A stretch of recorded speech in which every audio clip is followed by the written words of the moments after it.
Bismillahirrahmanirrahim. Assalamu alaikum.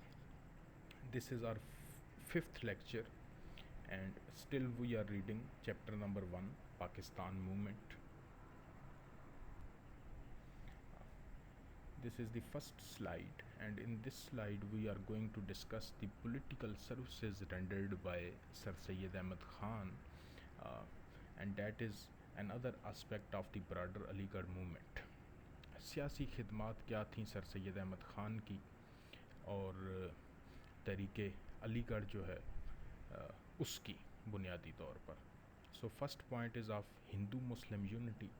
سر سید احمد خان جو ہیں انہوں نے بھرپور کوشش کی کہ ہندو اور مسلمان جو ہیں ان کا آپس میں باہمی اتحاد قائم ہو تاکہ برصغیر کی ترقی کے لیے دونوں مل کر جو ہے وہ آگے بڑھ سکیں.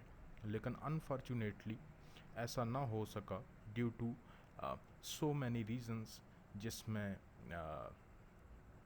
جو ہندو تھے وہ بیسیکلی نہیں چلنا چاہ رہے تھے مسلمانوں کے ساتھ because of so many reasons.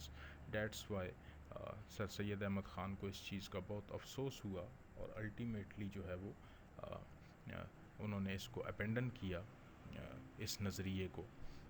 Second point is about the Urdu Hindi dispute. ہم لوگ جانتے ہیں کہ برصغیر میں جب مسلمانوں کی حکومت تھی تو اس ٹائم فارسی زبان جو تھی اس کو سرکاری زبان کا درجہ حاصل تھا. اس کے بعد پھر اردو کو سرکاری زبان کا درجہ حاصل ہوا، لیکن 1867 میں 1867 میں بنارس سے ہندی کے حق میں جو ہے وہ تحریک شروع ہوئی کہ اس کو سرکاری زبان کا درجہ ملنا چاہیے. سر سید احمد خان کو اس کا بڑا افسوس ہوا اور انہوں نے اردو زبان کے ترویج کے لیے جو ہے وہ کوششیں شروع کیں، جاری رکھیں اور تحریک چلائی. اور اس تنازع کی وجہ سے آپ نے یہ پیشن گوئی کی کہ صرف اس تنازع کی وجہ سے ہندو مسلم اتحاد جو ہے وہ خطرے میں پڑ سکتا ہے.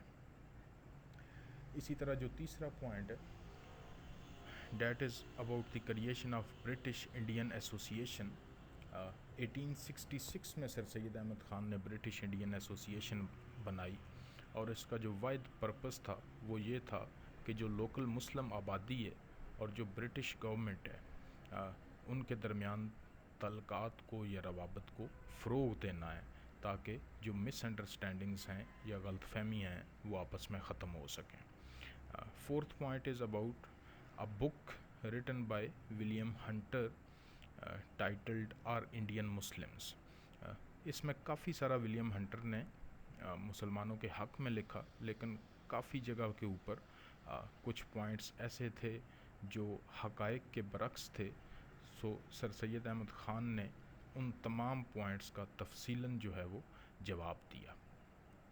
اسی طرح جب انڈین نیشنل کانگریس بنی تو مسلمانوں کو دعوت دی گئی کہ وہ اس پولیٹیکل پارٹی میں شامل ہوں. انڈین نیشنل کانگریس جو ہے وہ 1885 میں وجود میں آئی، لیکن سر سید احمد خان نے اس کی سخت مخالفت کی. حالانکہ انہیں خود بھی دعوت دی گئی، لیکن ماضی کے رویہ کو ذہن میں رکھتے ہوئے انہوں نے مسلمانوں کو محتاط رویہ اپنانے کی ہدایت کی اور وہ خود بھی اس پارٹی میں شامل نہ ہوئے.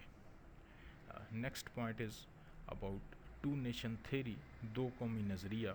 سر سید احمد خان برصغیر پاک و ہند میں سب سے پہلے وہ مسلم رہنما ہیں جنہوں نے دو قومی نظریہ یا ٹو نیشن تھیری کا کنسیپٹ دیا، اور آپ نے اس کو اس طرح سے ایکسپلین کیا کہ مسلمان ہر لحاظ سے ایک علیحدہ قوم ہے کیونکہ ان کی تہذیب، ان کی ثقافت، زبان، زندگی کا فلسفہ ہندوؤں سے یا باقی قوموں سے جدا ہے، اور مسلمان اپنے مذہب کی وجہ سے بالکل منفرد اور جداگانہ جو ہے وہ پہچان رکھتے ہیں.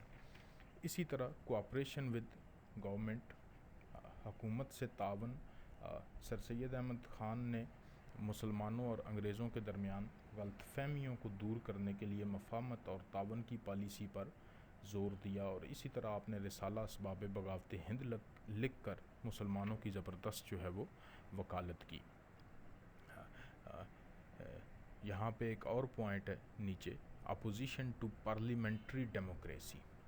جب کانگریس نے پارلیمانی نظام کا مطالبہ کیا تو سر سید احمد خان نے اس کی سخت مخالفت کی، کیونکہ ان کا نظریہ یہ تھا کہ اگر یہاں پہ برطانوی پارلیمانی طرز کا نظام قائم کیا گیا تو یہاں تو اکثریت کی اجارہ داری اور آمریت قائم ہو جائے گی جو مسلمانوں کو غلام بنا دے گی۔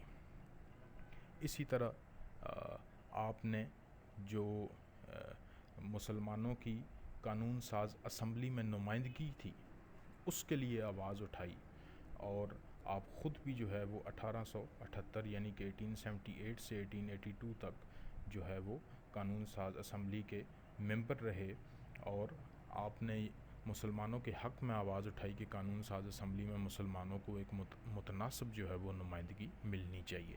دی last point is about the demand of quota in competitive exam.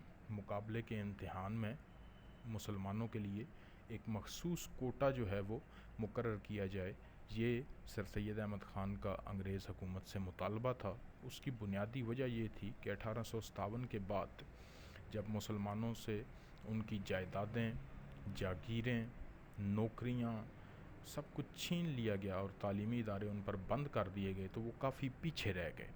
سر سید احمد خان یہ جانتے تھے کہ اگر اس صورت میں مسلمانوں کے لیے ایک سیپریٹ کوٹا نہیں ہوگا تو وہ سرکاری نوکریاں حاصل نہیں کر سکیں گے۔ That's why he demanded certain quota in competitive examination, یا مقابلے کا جو امتحان تھا اس میں مسلمانوں کے لیے آپ نے کوٹا جو ہے وہ ڈیمانڈ کیا۔ These were the services rendered by sir Syed Ahmad Khan, جن کو ہم سر سید احمد خان کی سیاسی خدمات کے نام سے یاد کرتے ہیں، جو آپ نے مسلمانوں کے لیے